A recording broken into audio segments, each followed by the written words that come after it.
Good evening and welcome to Arizona Horizon. I'm Ted Simons. Adelita Grijalva recently won a special election for Arizona's 7th Congressional District. She will succeed her late father, Raul Grijalva. But the question is, when will the Congresswoman-elect be formally sworn into office? It's been 2 weeks since the election and she's still waiting. Joining us now is Congresswoman-elect Adelita Grijalva. Good to see you again. Thank you so much for joining us.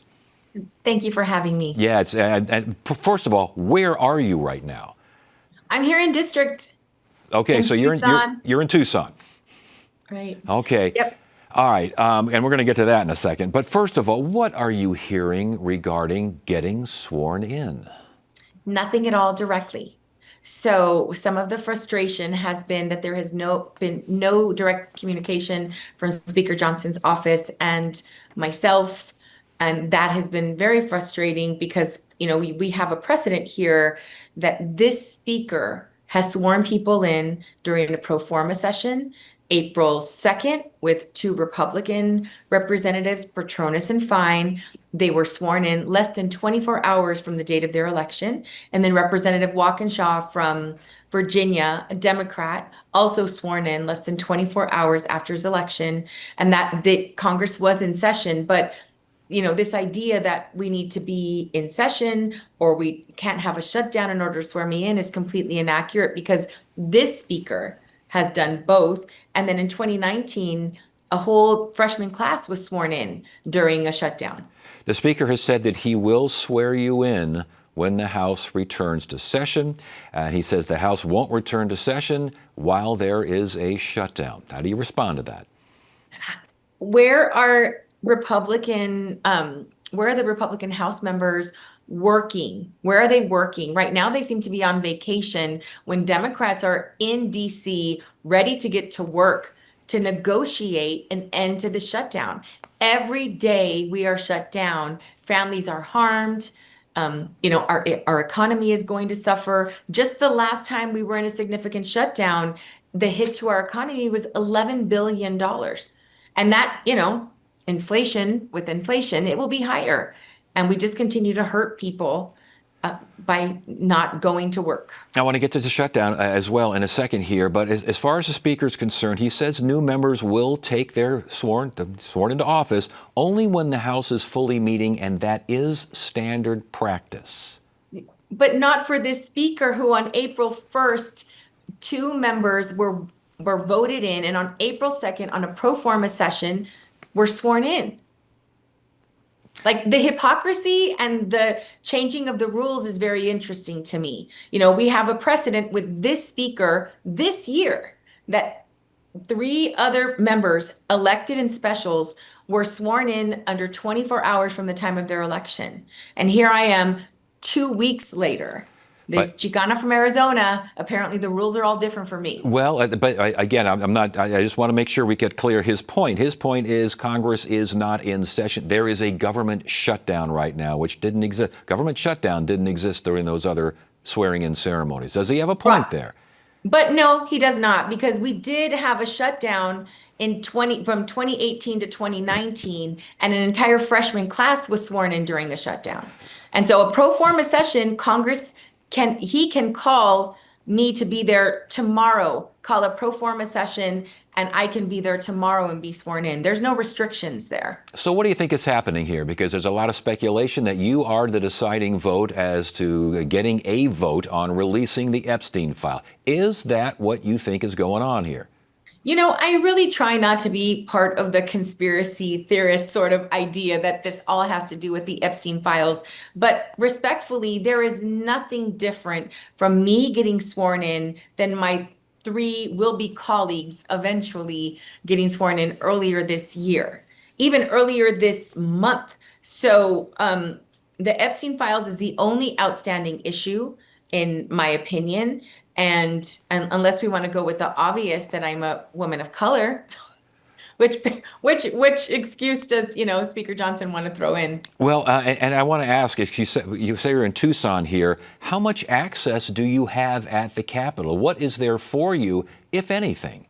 So last week the Democratic caucus had a meeting. So we had a caucus, we all got together, every Democrat in the House was there, ready to work. We did a press conference.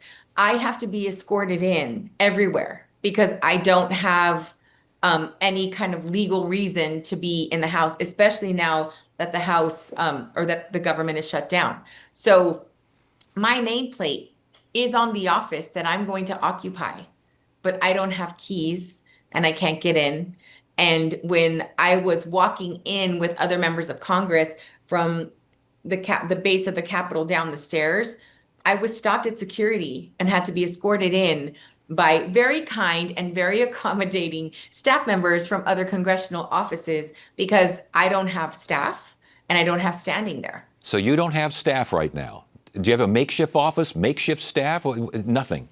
We are at our headquarters that, the election just ended. So we're in a smaller space here at the headquarters, and that's sort of been our base for right now because my dad had offices throughout CD7 and office hours. And what historically has I know is that more people ask for services during these federal shutdowns because working families cannot go without a check. So there are a lot of questions that need to be answered, a lot of assistance. And right now, anyone who's reaching out to us directly is getting a voicemail from my dad, which is very sweet. But, the office is completely closed, no computers, no cell phone, no staff at all. Okay, and again, the Speaker of the House says this will all be fixed once, his quote is, Chuck Schumer allows us to reopen the government. For those who say this, and then the argument can be made, Democrats are the one here who want these health insurance, they don't want the health insurance premiums to skyrocket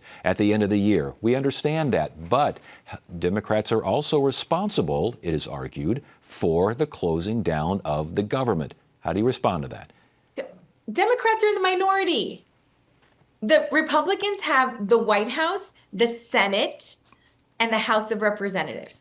So this is a Republican shutdown. This is not a Democrat shutdown.